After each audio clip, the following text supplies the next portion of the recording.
جماعة الحق والهدى والسنة هم السلفيون.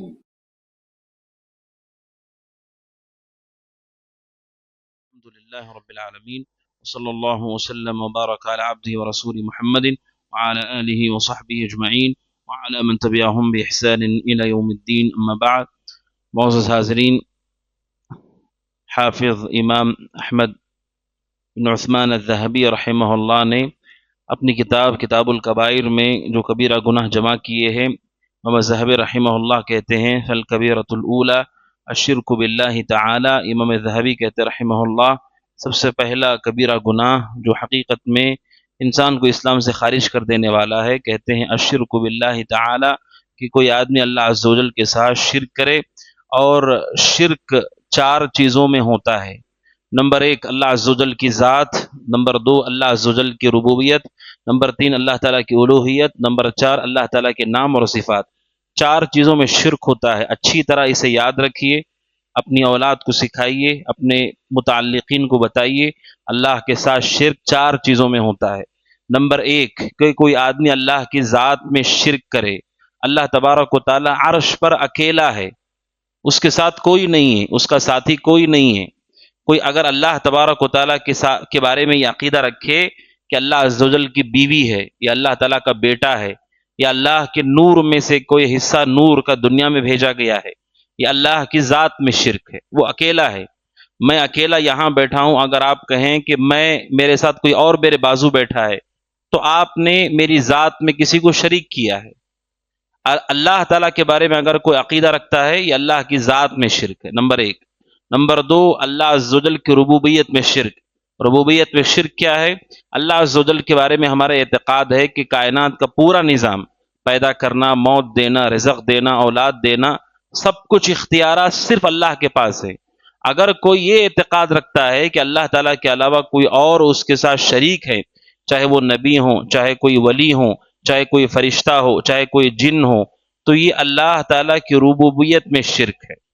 اگر کوئی یہ کہے کہ اللہ تبارک و تعالیٰ کے ساتھ کوئی اور بھی ہے، جیسے لوگ نیک لوگوں کے روحوں کے بارے میں عقیدہ رکھتے ہیں کہ اولیاء کی جو روحیں ہیں وہ کائنات میں نظام چلانے میں اللہ عز و جل کے ساتھ شریک ہیں، ان کے پاس بھی نفع نقصان کا اختیار ہے. کیا دلیل ہے اس کی؟ یہ اللہ کے ساتھ شرک ہے ربوبیت میں. اور تیسرا اللہ کی الوہیت میں شرک. الوہیت کا مطلب اللہ عز و جل کی جو آپ عبادت کرتے ہیں، عبادت زبان سے جیسے دعا کرنا، عبادت دل سے جیسے بھروسہ کرنا، امید رکھنا، عبادت جسم سے جیسے سجدہ کرنا، اللہ کی عبادت میں شرک.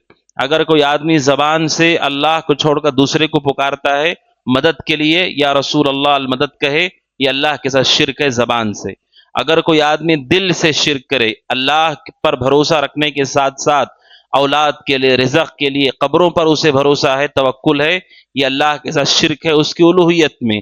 اسی طرح اللہ کے سامنے آپ جھکتے ہیں، عبادت کرتے ہیں، اگر کوئی غیر اللہ کے سامنے جھکتا ہے، رکوع کرتا ہے، قیام کرتا ہے، سجدہ کرتا ہے، تو یہ شرک ہے.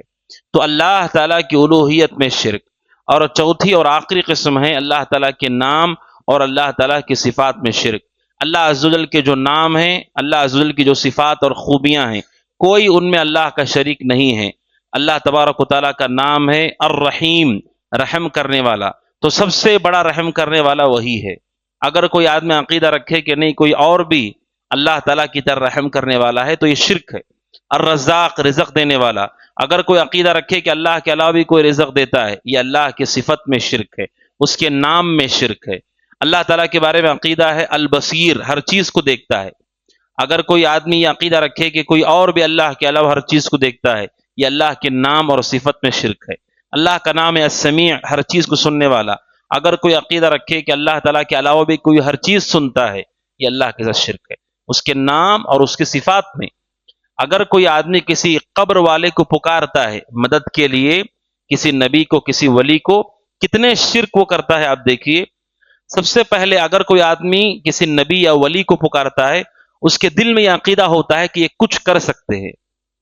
ان کے دل میں یہ عقیدہ ہوتا ہے کہ ان کے پاس کچھ نہ کچھ طاقت تو ہے، اور یہ اللہ کی ربوبیت میں شرک ہے.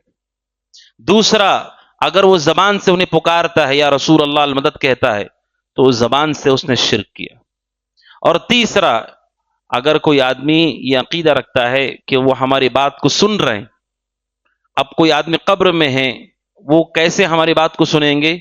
جو قبر میں ہے کیسے ہمیں دیکھیں گے؟ کتنی دور تک دیکھیں گے؟ ہندوستان سے کوئی آدمی رسول کو پکار رہا ہے، رسول صلی اللہ علیہ وسلم اپنی قبر سے کیا ہمیں دیکھ رہے ہیں؟ اور کیا ہمیں سن رہے ہیں؟ کیا ہماری زبان آپ جانتے ہیں؟ نبی صلی اللہ علیہ وسلم عربی جانتے تھے، آپ کو اردو تو نہیں آتی تھی۔ یہ اللہ کی صفت ہے، ہر چیز کو سننا، ہر چیز کو دیکھنا، ہر چیز کو جاننا، یہ صرف اللہ تعالیٰ کی صفت ہے۔ تو جب کوئی آدمی غیر اللہ کو پکارتا ہے، اللہ کی ربوبیت میں بھی شرک کرتا ہے، الوہیت میں بھی کرتا ہے، اسماء و صفات میں بھی کرتا ہے، ہر طرح سے اس شرک میں ڈوبا ہوا ہوتا ہے، اور یہ سب سے بڑا گناہ ہے۔ امام ذہبی کہتے ہیں شرک یہ ہے کہ تم اللہ کے ساتھ کسی کو شریک کرو جبکہ اللہ نے ہمیں پیدا کیا ہے، اور اللہ کے ساتھ کسی پتھر کی، انسان کی، چاند کی، سورج کی، نبی کی، شیخ کی، جن کی، ستارے کی، یا کسی فرشتے کی عبادت کرو، یہ اللہ کے ساتھ شرک ہے، اور یہ وہ گناہ ہے جس کو اللہ عز و جل معاف نہیں کرتے ہیں۔ امام ذہبی رحمہ اللہ نے آیت نقل کی سورۃ النساء، سورۃ النساء، اللہ عز و جل نے فرمایا ان اللہ لا یغفر ان یشرک بہ، بے شک اللہ تعالیٰ معاف نہیں کرتا ہے کہ کوئی اس کے ساتھ کسی کو شریک ٹھہرائے، وَيَغْفِرُ مَا دُونَ ذَلِكَ لِمَن يَشَاءُ، اور اس کے علاوہ جس کو چاہے اللہ تبارک و تعالیٰ معاف کر دے۔ یہ ایک ایسا گناہ ہے جس کو کبھی معاف نہیں کیا جاتا ہے، کیونکہ یہ اللہ تبارک و تعالیٰ کے حق کے ساتھ ظلم ہے۔ اب سوچیں کوئی آدمی چوری کر رہا ہے، زنا کر رہا ہے، اس کا اپنا کوئی فائدہ ہے اس لیے وہ کر رہا ہے، آپ اپنے فائدے کے لیے کرتے کرتے اللہ تعالیٰ کی ذات تک چلے گئے، اور اس کی جو ذات کی عظمت ہے اس کو گھٹا کر کے مخلوق کو اس کے برابر کر دیا۔ مخلوق کی کیا حیثیت ہے خالق کے سامنے؟ وہ پیدا نہ کرے تو کوئی پیدا ہی نہیں ہوتا ہے۔ نبیوں کو پیدا کرنے والا، ان کے بچپن میں انہیں کھلانے والا، اور پھر انہیں جوانی دینے والا، انہیں نبوت دینے والا، سب کچھ کرنے والا اللہ عز و جل ہے، اور پھر جب وہ فوت ہوتے ہیں تو لوگ اللہ کے برابر انہیں کرتے ہیں، اللہ کے علاوہ انہیں پکارتے ہیں، اللہ کے علاوہ ان سے امید رکھتے ہیں۔ کیسے؟ کس نے کی ہے؟ کس نے حق دیا ہے ہمیں کرنے کے لیے؟ اور اسی لیے امام ذہبی رحمہ اللہ نے یہ آیت نقل کہ ان الشرک لظلم عظیم، بے شک شرک سب سے بڑا ظلم ہے۔ یہ ظلم ہے، جس کا جو حق ہے وہ حق اسے نہیں دیا جا رہا ہے۔ اگر آپ کسی پڑھے لکھے کو ان پڑھ کو برابر کر دیں تو ہم کہیں گے یہ ظلم ہے، دونوں برابر نہیں ہو سکتے ہیں۔ تو اللہ اور اس کے مخلوق کیسے برابر ہو سکتے ہیں؟ جو ایک ذرے کا بھی مالک نہیں ہے یعنی انسان، اور وہ جو ہر چیز کا مالک ہے اللہ، دونوں کیسے برابر ہو سکتے ہیں؟ کیسے انہیں اللہ کے ساتھ پکار سکتے ہیں؟ یا اللہ کے ساتھ یا رسول اللہ المدد کیسے ہو سکتا ہے جبکہ وہ اللہ کے بندے ہیں، اللہ کے رسول ہیں، اللہ عز و جل نے انہیں پیدا کیا ہے، وہ اللہ تبارک و تعالیٰ کے محتاج ہیں۔ تو یہ شرک ہے اللہ تعالیٰ کے ساتھ، اور جو اس شرک پہ مرتا ہے اللہ عز و جل نے فرمایا انہ من یشرک باللہ فقد حرم اللہ علیہ الجنہ، بے شک جو اللہ کے ساتھ شرک کرتے ہیں اللہ نے جنت کو ان پہ حرام کیا ہے، اور ان کا ٹھکانہ جہنم ہے، اور ظالموں کا کوئی مددگار نہیں ہے۔ یہ اللہ کے ساتھ شرک ہے۔ امام ذہبی رحمہ اللہ آگے کہتے ہیں جو اللہ کے ساتھ شرک کرتا ہے اور پھر اس پر اس کی موت ہوتی ہے، اس کا جہنمی ہونا قطعاً یعنی کنفرم ہے کہ وہ جہنمی ہے۔ اس کے علاوہ جتنی فضیلتیں آپ سنتے ہیں، نماز، روزہ، زکوٰۃ، تلاوت، حج، عمرہ، قیامت تک آپ جتنی فضیلتیں سنتے جائیں گے وہ سب فضیلتیں ملنے کے لیے شرط یہ ہے کہ آدمی توحید پر ہو۔ کئی لوگ یہ سمجھتے ہیں کہ اگر کوئی آدمی سجدے میں انتقال ہوا جنت میں جائے گا، طواف کرتے ہوئے ہمارا جنت میں جائے گا، داڑھی رکھی تھی اور صدقہ کرتا تھا۔ اگر توحید نہیں ہے تو کوئی فائدہ کسی چیز کا نہیں ہوگا، کسی بھی چیز کا نہیں ہوگا اس کو۔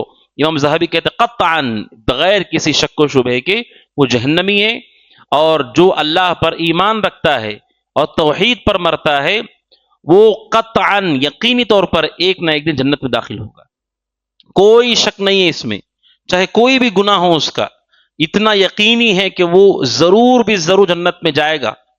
کب جائے گا وہ اللہ بہتر جانتا ہے، لیکن شرک کرنے والا اور توحید پرست برابر نہیں ہو سکتے۔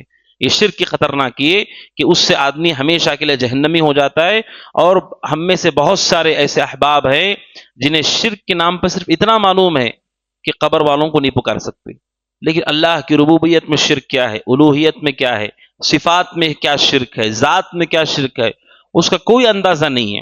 ایک اہل حدیث ان سے میں نے پوچھا، ایک سوال میں نے پوچھا کہ اگر کوئی آدمی لا الہ الا اللہ کہے اور پھر کسی قبر کے پاس جائے اور غیر اللہ کو پکارے اور پھر لا الہ الا اللہ کہے اور پھر قبر کے پاس جائے تو کیا انہیں کوئی فائدہ ہوگا اس کا؟ تو وہ کہنے لگے کہ اگر وہ لا الہ الا اللہ پڑھے تو فائدہ ہوگا.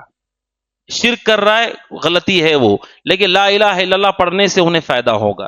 اب سوچئے کہ کوئی آدمی شرک کر رہا ہے اور اسے معلوم ہی نہیں ہے کہ لا الہ الا اللہ کا مطلب شرک کو چھوڑنا ہے، تبھی لا الہ الا اللہ کا مطلب فائدہ پہنچاتا ہے. آپ شرک نہیں چھوڑ رہے ہیں، مسلسل شرک کر رہے ہیں اور زبان سے لا الہ الا اللہ کہیں، اس سے کوئی فائدہ نہیں ہوتا ہے. تو انہیں یہ اندازہ ہی نہیں ہے کہ لا الہ الا اللہ کہنے کے لیے اس کا معنی معلوم ہونا ضروری ہے. کوئی آدمی قبر کے سامنے غیر اللہ کو پکارتے پکارتے بھی لا الہ الا اللہ کہتا ہے، شروع کرتا ہے لا الہ الا اللہ سے اور ختم کرتا ہے غیر اللہ کو پکار کر. تو کیا لا الہ الا اللہ سے کوئی فائدہ ہوتا ہے؟ کوئی بھی فائدہ نہیں ہوتا ہے. توحید کا مطلب صرف لا الہ الا اللہ کا اقرار نہیں ہے. توحید کا مطلب یہ کہ آپ کا دل یہ تمام شرک سے پاک ہو. ربوبیت، الوہیت، اسماء و صفات، ذات، کوئی شرک آپ کے پاس نہیں ہے، آپ نے سب چھوڑ دیا اور آپ لا الہ الا اللہ کہتے ہیں، تب فائدہ ہوتا ہے اس کا. اگر کوئی اس میں ڈوبا ہوا ہے، اس کے دل میں شرک ہے، زبان سے لا الہ الا اللہ کہنے کا کوئی فائدہ نہیں. جیسے منافقین کو فائدہ نہیں پہنچا، اسی طرح سے جیسے ایسے جگہیں جہاں پر دہشت گرد ہوتے ہیں، ٹیررسٹ ہوتے ہیں، جہاں پر لوگ ظلم کرتے ہیں، ایسے لوگ جو غیر مسلم ہیں انہیں ٹریننگ دی جاتی ہے کہ اگر آپ ایسی علاقے میں پھنس گئے جہاں یہ دہشت گرد ہیں، ٹیررسٹ ہیں، تو ان سے بچنے کے لیے انہیں لا الہ الا اللہ محمد رسول اللہ کی ٹریننگ دی جاتی ہے. اگر وہ پکڑ لیں تو انہیں بتا دینا، نماز 5 کر کے بولو، وہ مسلمان سمجھ کے تمہیں چھوڑ دیں گے. اب سوچیے وہ جو یاد کر کے آ رہا ہے، اس کے دل میں تو توحید نہیں ہے، لیکن وہ یاد کر کے آ رہا ہے کہ اگر میں پکڑا جاؤں تو میں بچ جاؤں، میری جان بچ جائے. تو کیا ایسے آدمی کو کوئی فائدہ ہوتا ہے؟ یا آپ کسی آدمی کو پیسہ دے دیں اور کہیں کہ آپ پوری محفل کے سامنے آ کے مائک پہ کلمہ پڑھو تاکہ میری عزت بڑھ جائے، سب لوگ سمجھیں کہ میرے ہاتھ میں مسلمان ہوئے، تو کیا اس سے کوئی توحید کو فائدہ ہوتا ہے؟ نہیں. توحید کب فائدہ پہنچاتی ہے؟ جب شرک سے انسان خالی ہو. اگر کوئی آدمی پیشاب بھی کر رہا ہے، وضو بھی کر رہا ہے، وضو کا کوئی فائدہ نہیں ہوتا ہے. پہلے آپ اس سے فارغ ہو جائیے، پاکی صفائی، اس کے بعد وضو کیجیے. شرک کے ساتھ توحید کوئی چیز نفع نہیں پہنچاتی ہے. لوگ کہتے ہیں کہ شرک کے ساتھ آپ نماز پڑھیں گے تو فائدہ نہیں ہوگا، شرک کے ساتھ آپ کلمہ پڑھیں گے تو فائدہ نہیں ہوتا ہے.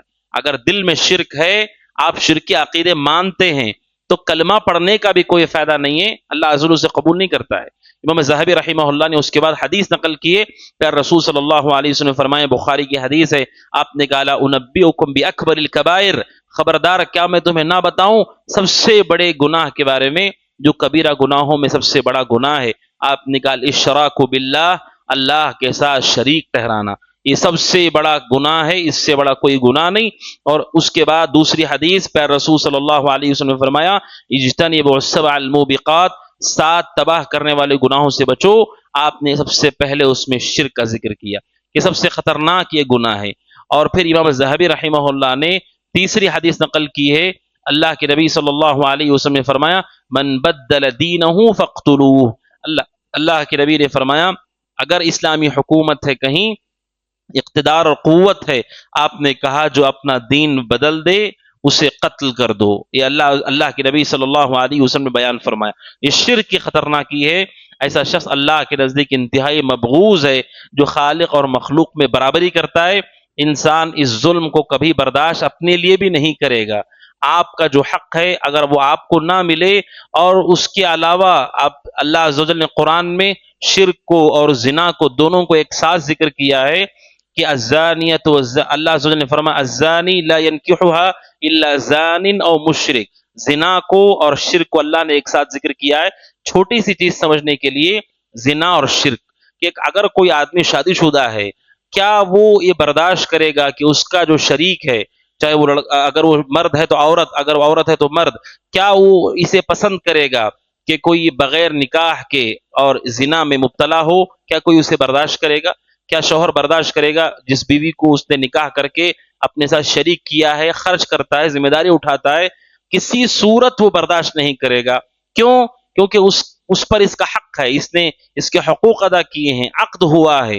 آپ اتنی چیز بھی نہیں برداشت کر رہے کہ آپ نے جس کو نکاح میں لیا ہے کہیں اور اس کے ساتھ کوئی شریک نہ ہو. یہ آپ کے لیے خالص اللہ عز و جل رکھا ہے. تو اللہ نے دونوں کو ایک ساتھ ذکر کیا کہ آپ زنا کو برداشت نہیں کرتے اور اللہ تعالیٰ کے برابر ایسی مخلوق کو آپ کھڑا کرتے ہیں. اللہ تبارک و تعالیٰ کے مقابلے میں ان کے پاس کون سی چیز ہے؟ اسی لیے مشہور حدیث ہے رسول صلی اللہ علیہ وسلم جب نبی ہوئے، آپ کو رسالت دی گئی، آپ نے اپنے رشتہ داروں کو پکارا صفا پہاڑی سے، اور لوگ جب جمع ہوئے اس موقع پر آپ نے اپنے رشتہ داروں کا نام لے لے کر کے کہا، صفیہ رضی اللہ تعالیٰ عنہ، آپ نے نام لے کر کے کہا عمل کرو، اگر تم پکڑے گئے اللہ کے مقابلے میں تمہارے کچھ کام نہیں آ سکتا، اللہ کے مقابلے میں میرے پاس اس اختیارات نہیں ہے، جنت و جہنم کا مالک اللہ عز و جل ہے۔ تو یہ پہلا گناہ ہے الشرک باللہ، کہ کوئی آدمی اللہ کے ساتھ شرک کرے، اور یہ وہ گناہ ہے جو امت میں کثرت کے ساتھ آپ دیکھ رہے ہیں، ہر شہر میں ہر محلے میں اللہ تعالیٰ کے ساتھ شرک کیا جاتا ہے، اس کی کوئی دلیل نہیں، کوئی برہان نہیں، نہ قرآن میں نہ حدیث میں۔ اور آپ جانتے ہیں سب سے پہلے قبر پرستی امت میں داخل کرنے والے روافض ہیں، اسی لیے صحابہ، تابعین، طب تابعین، ان کی اقوال، ان کی کتابیں، اس زمانے میں جو کتابیں لکھی گئی ہیں ان میں الوہیت میں شرک کے دلائل زیادہ نہیں ملتے ہیں، یعنی پروف نہیں ملتے ہیں زیادہ، اس پر ان لوگوں نے گفتگو بھی نہیں کی ہے۔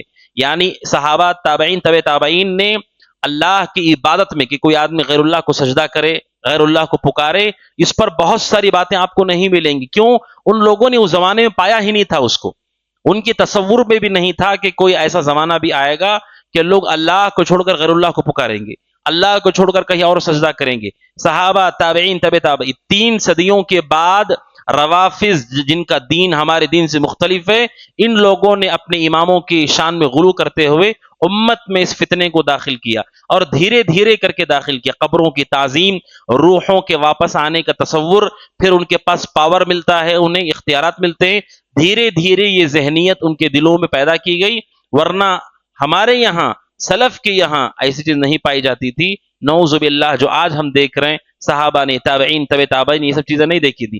بخاری کے اندر حدیث ہے، عبداللہ بن عمر رضی اللہ تعالیٰ عنہ گزر رہے تھے، حضرت عبد الرحمن بن ابو بکر صدیق کے بیٹے ہیں، ان کی قبر پر کسی نے ڈنڈے وغیرہ لگا کر کے اوپر چھاونی بنا دی تھی۔ فستاد کہتے ہیں کہ ڈنڈے لگا کر کے اوپر چھاؤں ہو قبر کے اوپر۔ عبداللہ بن عمر رضی اللہ تعالیٰ عنہ نے دیکھا کہ کسی آدمی نے کیا، صحابہ کے زمانے میں ایسا نہیں ہوتا تھا، انہوں نے بعد میں دیکھا اپنے زمانے میں کہ کسی نے قبر پر اس طرح سے چھاونی بنا دیے۔ عبداللہ بن عمر نے کہا، بخاری میں ہے، عبداللہ بن عمر نے کہا نکال دو اس کو، جو وہاں موجود تھے ان سے کہا اس کو ہٹا دو، انما یضلہ عملہ، کہا کہ ان کو ان کا عمل سایہ دے گا، تمہارے اوپر کچھ لگا دینے سے انہیں کچھ فرق نہیں پڑے گا، درخت لگانے سے کوئی فائدہ نہیں ہوگا، ان کا عمل انہیں فائدہ پہنچائے گا۔ عبداللہ بن عمر نے کہا ہٹا دو اس کو، یعنی صحابہ بالکل اس طرح کے غلو کو نہیں جانتے تھے۔ یہ سب بعد میں 3 صدیوں کے بعد امت نے، روافض نے داخل کیا، اور صوفیہ نے اسے قوت دی، اور دھیرے دھیرے یہ چیز امت کے اندر منتشر ہوئی۔ نسأل اللہ السلامۃ والعافیہ۔ سب سے زیادہ مومن کو اس گناہ سے پرہیز کرنا چاہیے، ڈرنا چاہیے، اور اس کے بارے میں معلومات حاصل کرنا چاہیے۔ اللہ تبارک و تعالیٰ کہنے والے کو ہم تمام کو شرک سے، تمام گناہوں سے محفوظ رکھے، آمین۔ هذا وصلی اللہ وسلم محمد وعلى آلہ وصحبہ اجمعین۔ السلام علیکم ورحمۃ اللہ وبرکاتہ۔ وقل جاء الحق وزهق الباطل إن الباطل كان زهوقا